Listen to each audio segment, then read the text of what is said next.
myself Dr. Kuldeep Kumar Sehgal from Mata Sundari college. हम सभी जानते हैं कि आफ्टर 12th आप सब बच्चे CUET का एग्ज़ाम दे चुके हैं और उसके बाद आज से आप लोगों के लिए प्रेफरेंस भरने का एक नया ऑप्शन खुला है, जिसमें आपके सामने कई सारे चैलेंजेस, कई सारी चुनौतियां होंगी और आप लोगों के लिए कुछ पॉजिटिव पॉइंट्स लेकर हम यहाँ उपस्थित हुए हैं। सबसे महत्वपूर्ण बात जो आपको बार बार समझाई गई होगी कि नए सेशन में जब आप DU या किसी दूसरी यूनिवर्सिटी में CUET का एग्ज़ाम देने के बाद सिलेक्ट होने के लिए जाते हैं, तो ये प्रेफरेंस भरने का जो एक चरण है, एक सेशन है, जिसमें आपको ये बताया गया होगा कि हर एक सब्जेक्ट को आप सेलेक्ट कीजिए, हर एक कॉलेज को आप सेलेक्ट कीजिए और हो सके तो हर एक यूनिवर्सिटी को भी सिलेक्ट कर सकते हैं। आपके ऑप्शंस में सेलेक्ट फॉर ऑल का एक ऑप्शन आपको मिलेगा, जिसे आप सेलेक्ट करेंगे तो उसमें सब्जेक्ट, कॉलेज और यूनिवर्सिटी के ऑप्शन होंगे। ऐसे बच्चे जो स्कूल में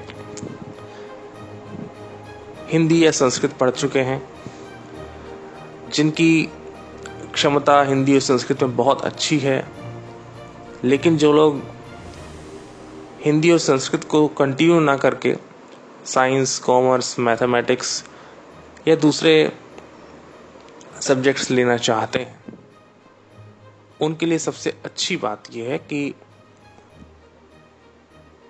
यूनिवर्सिटी या कॉलेजेस में संस्कृत का जो ऑप्शन है वो सबके लिए खुला हुआ है। ऐसे बच्चे जो computer science, stats, mathematics, economics, commerce या जितने भी एडवांस कोर्स के साथ जुड़े हुए हैं, अगर भारतीय परंपरा, भारतीय भाषा और भारतीय ज्ञान विज्ञान परंपरा से भी जुड़े रहना चाहते हैं, तो निश्चित रूप से संस्कृत आपके लिए एक बेटर ऑप्शन है और आप कॉलेज में भी अपने एडवांस और परंपरागत यानी संस्कृत वाले विषय को, सब्जेक्ट को लेकर आसानी से उसे पढ़ सकते हैं। दोनों सब्जेक्ट्स को साथ में मिलाकर पढ़ा जा सकता है। इसके लिए कॉलेज में जेनेरिक इलेक्टिव नाम का एक सब्जेक्ट होता है, जिसमें संस्कृत वाला बच्चा एडवांस कोर्सेज पढ़ सकता है और एडवांस कोर्स वाला बच्चा भी संस्कृत पढ़ सकता है। सबसे बड़ी चीज़ यह है कि ये जेनेरिक इलेक्टिव एक पैरेलल सब्जेक्ट होता है, जिसमें जिस तरह आप एक कोर पेपर यानी अपना मेन मुख्य पत्र पढ़ते हैं, उसी तरीके से आप जेनेरिक इलेक्टिव को भी अगर 3 वर्ष तक यानी 6 सेमेस्टर में 6 जेनेरिक इलेक्टिव के साथ पढ़ते हैं, तो आप संस्कृत को ऑप्ट करने के बाद भी उस जेनेरिक इलेक्टिव में मास्टर कोर्स कर सकते हैं। फॉर एग्जाम्पल, अगर आपने संस्कृत विषय चुना, आपकी रुचि उसमें है लेकिन कुछ कम है, लेकिन आपने अगर इकोनॉमिक्स भी चुना है, साइकोलॉजी भी चुना है और कंप्यूटर साइंस, मैथमेटिक्स या कुछ दूसरा सब्जेक्ट भी चुना है, तो यह सब्जेक्ट अगर आप 6 सेमेस्टर पढ़ते हैं तो इनमें से किसी भी एक सब्जेक्ट में आप आगे चलकर मास्टर कोर्स भी कर सकते हैं। यही स्थिति इन एडवांस कोर्स को कोर पेपर के तौर पर पढ़ने के बाद जेनेरिक इलेक्टिव में संस्कृत के लिए भी है। जो बच्चे परंपरागत ज्ञान परंपरा में परंपरागत भारतीय भाषाओं में रुचि रखने वाले हैं, वो बच्चे अगर कंप्यूटर साइंस को मेन मुख्य पत्र के रूप में लेते हैं और फिर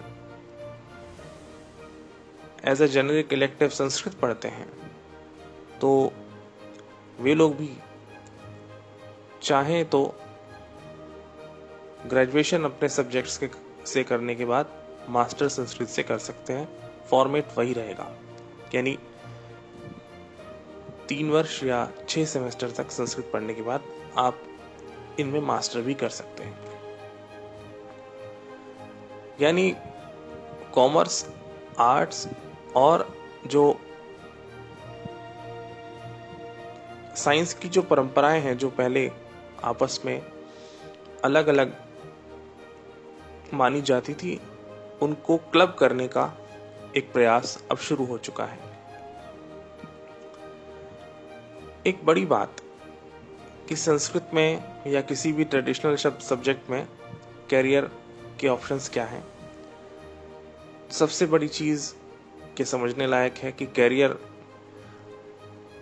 आपके एफर्ट्स में, आपके एटीट्यूड में होता है, किसी सब्जेक्ट या किसी भाषा में नहीं होता।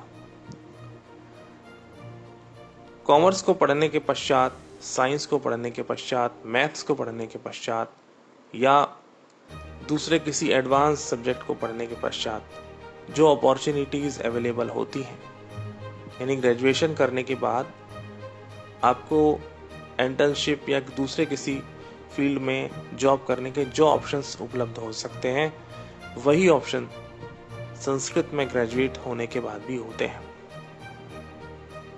यानी कॉमर्स पढ़ने वाला बच्चा जिस तरह बैंक में मैनेजर या पीओ के पोस्ट पे जा सकता है, उसी तरह संस्कृत वाला बच्चा भी मैथ्स के साथ या बिना मैथ्स के भी अगर केवल ग्रेजुएशन संस्कृत से करता है तो बैंकिंग के ऑप्शंस संस्कृत के लिए भी खुले हैं। आजकल AI यानी आर्टिफिशियल इंटेलिजेंस का युग है। अन्य देश पूरी कोशिश कर रहे हैं कि AI तकनीक को एडवांस बनाते हुए अपने अपने क्षेत्रों का समस्त डाटा उस पर फीड कर सके। यही कोशिश भारतीय ज्ञान परंपरा की ओर से भी चल रही है। जो बच्चे संस्कृत में ग्रेजुएट हों या होना चाहते हैं, उनके लिए एक बहुत बड़ी अपॉर्चुनिटी है। अगर वो साइंस, टेक्नोलॉजी और कंप्यूटर के फील्ड से भी जुड़े हुए हैं, तो भारतीय भाषाओं को, भारतीय ज्ञान परंपरा को AI पर या AI तकनीक में अपलोड करने का और वहाँ पर एक अच्छा कैरियर प्राप्त करने का बहुत सुंदर मौका उन्हें मिल सकता है। इसके अलावा आज हर एक भारतीय भाषा के लिए सॉफ्टवेयर्स तैयार किए जा रहे हैं। मोबाइल एंड कंप्यूटर का युग है और उस स्थिति में ऐसे लोगों की ज़्यादा ज़रूरत है जो संस्कृत या भारतीय भाषाओं को ठीक से जानते हों और संस्कृत के साथ साथ कंप्यूटर, सॉफ्टवेयर इंजीनियरिंग, इन क्षेत्रों को भी ठीक से समझते हो। इन दोनों को क्लब करके अगर आप चलेंगे तो बहुत अच्छा कैरियर आप लोगों के लिए उपलब्ध है। इसके अलावा कुछ ट्रेडिशनल कैरियर भी संस्कृत के साथ जुड़े हैं। 2 भाषाओं को जानने वाला व्यक्ति एक अच्छा ट्रांसलेटर होता है। भारतीय भाषाओं को ठीक से समझने वाला व्यक्ति संस्कृत की उपेक्षा नहीं कर सकता। संस्कृत को जानकर भारतीय भाषाओं के संपूर्ण व्याकरण और उसकी संरचना को समझ सकते हैं। इसके अतिरिक्त विदेशी भाषा को ठीक से समझने वाला व्यक्ति अपने लिए बहुत सारे अवसर पैदा करता है और अनुवाद के क्षेत्र में बहुत बड़ा करियर उसके लिए उपलब्ध है। इसके अलावा सिविल सर्विसेज में संस्कृत एक स्कोरिंग सब्जेक्ट है। जो बच्चे सिविल सर्विसेज का एग्जाम देना चाहते हैं, अगर वो संस्कृत ऑप्ट करते हैं तो ग्रेजुएशन में संस्कृत लेने के बाद उनका एक पेपर अगर संस्कृत में सिविल सर्विसेज के साथ होता है तो वो एक स्कोरिंग सब्जेक्ट हो जाता है और आसानी से आप उसको क्लियर कर सकते हैं। सबसे बड़ी चीज, संस्कृत भारतीय परंपरा, ज्ञान, विज्ञान तथा संस्कृति से जुड़ी हुई है और जो व्यक्ति संस्कृत को ठीक से पढ़ेगा निश्चित रूप से वह भारत माता की सेवा भी ठीक प्रकार से कर सकेगा। उसे अपने गांव, देहात और भारतीय परंपरा और मूल्यों की ठीक से जानकारी होगी और निर्णय लेने में ऐसे अफसरों को, ऐसे अधिकारियों को ज्यादा सहयोग मिलता है जो संस्कृत पढ़ के भारत माता की सेवा कर रहे हैं। इस स्थिति में सिविल सर्विसेज वालों को संस्कृत अवश्य ही पढ़नी चाहिए, क्योंकि विदेशी व्यक्ति भारत की वो सेवा नहीं कर सकता। विदेशी ज्ञान परंपरा, यूरोपियन ज्ञान परंपरा को जानने वाला व्यक्ति भारत की उतनी अच्छी सेवा नहीं कर सकता जो संस्कृत को समझने और जानने वाला व्यक्ति कर सकता है। इन सब के अलावा school teaching, college teaching, yoga teacher, Ayurveda आचार्य, एस्ट्रोलॉजी, एस्ट्रोनॉमी और बहुत से अन्य क्षेत्रों में भी संस्कृत का बहुत बड़ा स्कोप है। उसको समझते हुए यदि आप लोग संस्कृत को एज अ कैरियर ऑप्ट करते हैं या फिर आप उसे एक ग्रेजुएशन के सब्जेक्ट के तौर पे लेते हैं, तो आपको बहुत ज़्यादा बेनिफिट्स मिलने वाले हैं, लाभ मिलने वाले हैं। संस्कृत का विषय लेके बच्चे योग का एक अच्छा अभ्यास कर सकते हैं। अच्छी ट्रेनिंग के साथ ये लोग योग प्रैक्टिशनर बन सकते हैं। इसके अलावा भी आयुर्वेद, वास्तु, मैथमेटिक्स के साथ भी संस्कृत के बहुत स्कोप है। आजकल जब भी भवन निर्माण होता है तो वास्तु एक्सपर्ट्स को एक वैज्ञानिक अध्येता के तौर पर, एक वैज्ञानिक विश्लेषक के तौर पर बुलाया जाता है और वहाँ एक अच्छे वास्तु एक्सपर्ट को संस्कृत के ग्रंथों का कुछ ज्ञान तो होना ही चाहिए। और सबसे बड़ी चीज़, जब हम साइंस, टेक्नोलॉजी और मैथमेटिक्स के साथ जुड़ते हैं तो उसमें वैदिक मैथमेटिक्स का बहुत बड़ा योगदान है। आजकल कॉम्पिटिटिव एग्ज़ाम्स को समय और तकनीक दोनों की सहायता से जल्दी ही बहुत स्मार्ट वे में पूरा करने का एक दौर है। तो किसी भी कॉम्पिटिटिव एग्ज़ाम में कोई बड़ा क्वेश्चन सॉल्व करने के लिए अगर 1 या 1.5 मिनट का समय लगेगा सामान्य गणित के आधार पर, तो वैदिक मैथमेटिक्स की सहायता से यही समय 30 सेकंड या 35 सेकंड या 40 सेकंड में पूरा हो जाएगा। और ये जो वैदिक मैथमेटिक्स है, इसकी जो मूल जड़ें हैं वो संस्कृत में ही हैं।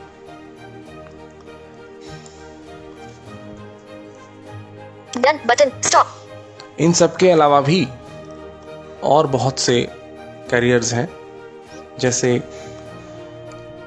हिंदी टाइपिस्ट की आजकल डिमांड है मार्केट में, और कोई भी व्यक्ति अगर एक अच्छा प्रूफ रीडर या टाइपर हिंदी भाषा संस्कृत भाषा में बनना चाहे तो उसके अच्छे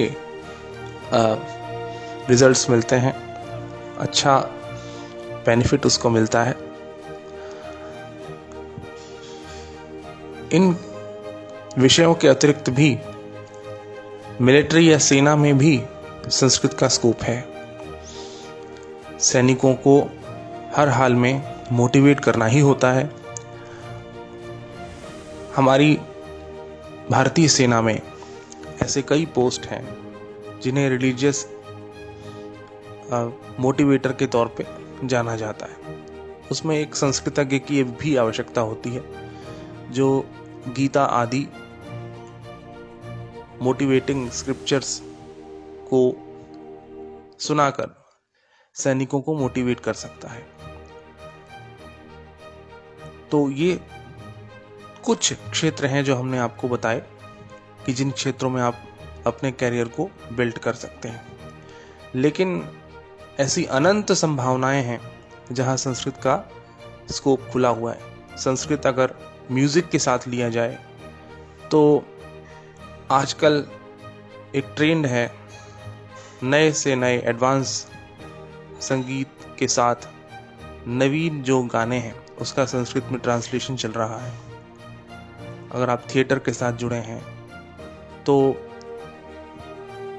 संस्कृत के जो अच्छे नाटक हैं उनकी अब प्रैक्टिस करते हुए धीरे धीरे आप मूवीज की ओर, थिएटर की ओर जा सकते हैं। कितने अच्छे से अच्छे सीरियल आजकल बन रहे हैं जो इंडियन ट्रेडिशन के ऊपर हैं, भारतीय पौराणिक कथाओं के आधार पर सीरियल्स बन रहे हैं। वहां भी आपका एक बहुत अच्छा स्कोप है, नए से नए बच्चे वहां जाते हैं। इसके अलावा भी ऐसे बहुत से क्षेत्र हैं, जैसे न्यूज रीडिंग का क्षेत्र। संस्कृत में तो समाचार प्रसारित होते ही हैं। प्रसार भारती में कई नए बच्चे संस्कृत में काम कर रहे हैं। इसके अलावा हिंदी न्यूज एंकरिंग में भी बड़े से बड़े चैनल्स में आप सबके लिए स्कोप है। संस्कृत एज अ ग्रेजुएशन एक सब्जेक्ट के तौर पे आप जब लेते हैं, उसके साथ साथ आप कई दूसरे कोर्स भी कर सकते हैं। मास कम्युनिकेशन, मीडिया मैनेजमेंट, इस तरह के कोर्सेज में जब आप आगे बढ़ते हैं तो प्राचीन परंपरा और संस्कृत के ज्ञान के साथ साथ ये आधुनिक जो ज्ञान का संगम है, इससे आपको बहुत ज़्यादा बूस्टिंग मिलती है, लाभ होता है। फिर एक बहुत बड़ा क्षेत्र आजकल खुल गया है, भारतीय इतिहास की पुनः समीक्षा करना। बहुत पुराने समय से जो संग्रहालयों में, म्यूजियम्स में हमारे जो मॉन्यूमेंट्स रखे हैं या हमारी जो पुरानी वस्तुएं रखी हैं, कुछ पांडुलिपियां हैं, उनको पढ़ना, प्रकाश में लाना, उनका संरक्षण करना। बहुत सारे ऐसे ऐतिहासिक केंद्र हैं जहां इस तरह की जॉब्स की जरूरत है, इस तरह की अप्रोच की जरूरत है। जो बच्चे संस्कृत में बहुत अच्छा काम कर चुके हैं, वे ही लोग पुराने जो मॉन्यूमेंट्स हैं, वस्तुएं हैं और पांडुलिपियां हैं, उनके संरक्षण का, उनको दोबारा पढ़ने का और उन्हें समाज के सामने प्रकाश में लाने का काम कर सकते हैं। तो इतिहास से जुड़ा हुआ जो महत्वपूर्ण विषय है, उसमें बहुत सारे इंस्टीट्यूशंस हैं। जैसे हर स्टेट में इंडियन हेरिटेज मैनेजमेंट के नाम पर कोई ना कोई संस्था अवश्य होती है, और दिल्ली में ही IGNCA, Indira Gandhi national institute for arts, इस तरीके से जो संस्था है वो भारतीय इतिहास, कला इत्यादि को संरक्षित करने का काम करती है। तो इस तरह के जो क्षेत्र हैं यहाँ भी संस्कृत का जो स्टूडेंट है वो जा सकता है। हो सकता है आप में से बहुत सारे बच्चों को ये जानकारी हो, लेकिन कुछ ऐसे भी हो सकते हैं जिनको इस तरीके से काउंसलिंग ना मिली हो। आप जिस भी कोर्स को एलोकेट करते हैं, चाहे फर्स्ट राउंड में या सेकंड राउंड में, जिस भी राउंड में, या मिड एंट्री भी कई बार होती है इस तरह के एडमिशन्स में, तो सबसे पहली बात आप ये ध्यान रखिए कि जब तक आप अपनी एलोकेशन को पेमेंट देकर एक्सेप्ट नहीं करते हैं, तब तक आप यूनिवर्सिटी के पोर्टल सिस्टम में प्रवेश नहीं प्राप्त करते, आप वहाँ एडमिट नहीं होते हैं। इसलिए आपका किसी भी एलोकेशन को, कोर्स को एक्सेप्ट करने के बाद उसमें पेमेंट देना ज़रूरी होता है। अगर आप पेमेंट करते हैं तो आप आगे चलकर किसी दूसरे राउंड में सस्टेन कर सकते हैं और अपने कोर्स को अपग्रेड भी कर सकते हैं। लेकिन ये तो एक जनरल डिस्कशन हो गया। इसके अलावा ये एक बहुत ज़रूरी बात है जो आपको समझनी चाहिए। बहुत पहले तक यह होता आया था कि आर्ट्स, साइंस और कॉमर्स ये अलग अलग स्ट्रीम रहे, अलग अलग तरीके से इनको पढ़ाया जाता रहा। अब जब NEP न्यू एजुकेशन पॉलिसी आई है, तब इसमें कुछ चेंजेस आए हैं। सब बच्चों के लिए ये अपॉर्चुनिटी है कि वो अपने ग्रेजुएशन कोर्स में, चाहे वो जो भी सब्जेक्ट लेते हैं as a core paper, as a main पत्र के रूप में जो भी वो विषय लेते हैं, उसके अलावा वे लोग जेनेरिक इलेक्टिव के रूप में या अन्य सब्जेक्ट्स के तौर पे उन सब्जेक्ट्स को पढ़ते हैं जो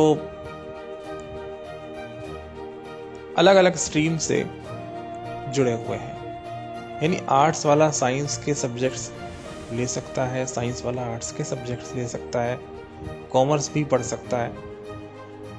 जब हम आपसे ये कह रहे हैं कि Sanskrit as a core paper लेने के बाद आप जेनेरिक इलेक्टिव में कोई भी अपने मनपसंद का सब्जेक्ट ले सकते हैं, तो इसका मतलब ये होता है कि आप जिस तरह 3 साल या 6 सेमेस्टर संस्कृत पढ़ेंगे, उसी तरह 3 साल या 6 सेमेस्टर पैरेलल जो कोर्स आपने लिया, चाहे वो कंप्यूटर साइंस लिया, चाहे वो आपने इकोनॉमिक्स लिया, साइकोलॉजी लिया, मैथमेटिक्स लिया, तो वो सब्जेक्ट भी आप 3 साल पढ़ेंगे। यह आपके ऊपर निर्भर करता है कि चौथे साल में किस कोर्स में रिसर्च करके आप मास्टर के लिए आगे जाना चाहेंगे।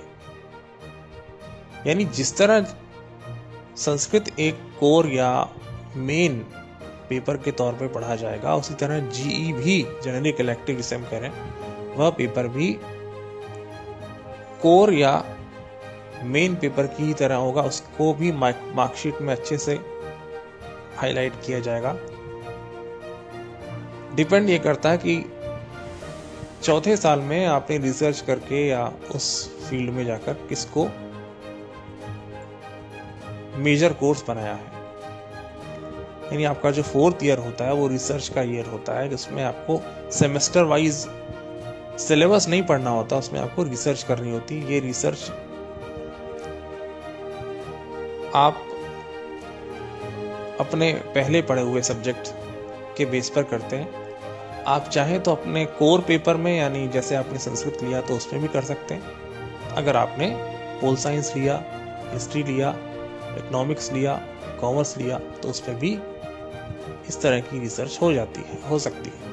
और आगे चल के आप संस्कृत या इनमें से जो भी आपने जेनेरिक इलेक्टिव में से चयन किया, तो जिसमें भी आपने 4 साल कंट्रीब्यूट किया उसमें आप आगे चलकर मास्टर कर सकते हैं।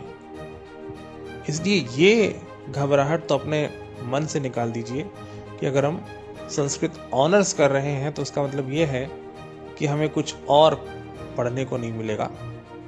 आप अपनी मनपसंद का सब्जेक्ट संस्कृत ऑनर्स के साथ पढ़ सकते हैं और आपको कहीं भी जाने, भटकने या बार बार अपग्रेड करने की ज़रूरत नहीं है। और इसके अलावा आपकी जो मार्कशीट है उसमें जिस भी सब्जेक्ट को आप मेजर के तौर पे लेते हैं, तो 4th ईयर में जिसमें आप रिसर्च करेंगे तो उसके हिसाब से आपकी मार्कशीट बनेगी।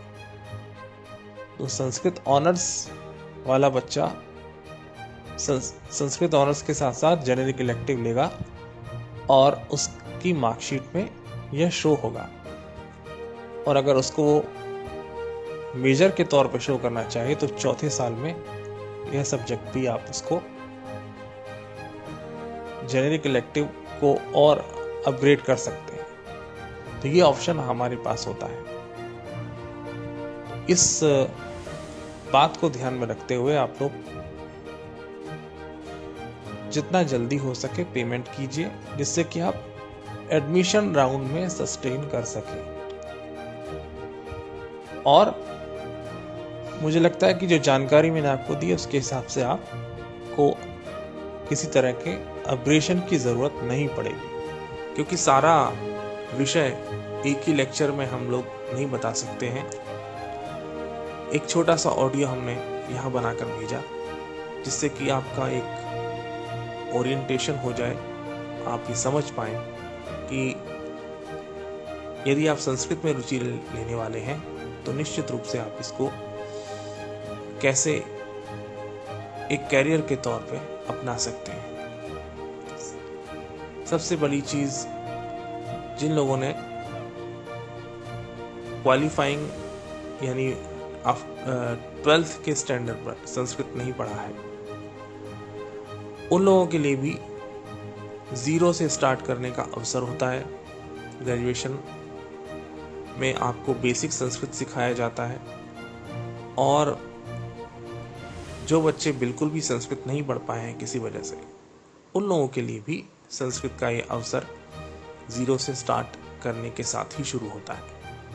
तो यहाँ घबराने जैसा कुछ नहीं है। ऐसा नहीं है कि संस्कृत आपको बहुत हाई लेवल से शुरू की जाएगी। आपको जो भी पढ़ाया जाएगा वह बेसिक्स के साथ शुरू किया जाएगा और प्रायः संस्कृत की कक्षाएं या तो हिंदी में या इंग्लिश में होती हैं। इसलिए ये घबराने की आवश्यकता नहीं है, इस प्रकार से भयभीत होने की आवश्यकता नहीं कि संस्कृत पढ़ने वाला व्यक्ति संस्कृत में ही बात कर पाएगा तभी वो क्लास ले पाएगा। ऐसे बहुत से बच्चे हैं, ज़्यादातर बच्चे हैं जो हिंदी और इंग्लिश में संस्कृत की कक्षाएं लेते हैं। यहाँ तक कि एग्ज़ाम भी इंग्लिश और हिंदी में ही लिखे जाते हैं। ये सारी अपॉर्चुनिटीज़ आप सबके लिए हैं और अधिक से अधिक बच्चे अगर संस्कृत लें तो भारतीय परंपरा, भारतीय ज्ञान विज्ञान और भारतीय संस्कृति के साथ जुड़ने के अलावा NEP के तहत जो कार्यक्रम चलाया गया है उसके आधार पर आप एडवांस जो टेक्नोलॉजी है उससे भी आप जुड़ सकते हैं। एक ओवरव्यू के तौर पर हमने आपको थोड़ा सा गाइड किया कि किस तरह के क्षेत्र संस्कृत के लिए खोले जा सकते हैं, खुल सकते हैं। और भी अनंत संभावनाएं, बहुत सारी बातें हैं जहां हम आपको समय समय पर कुछ नए संकेत, कुछ नए ऑडियोज देते रहेंगे। आज फिलहाल इतना ही।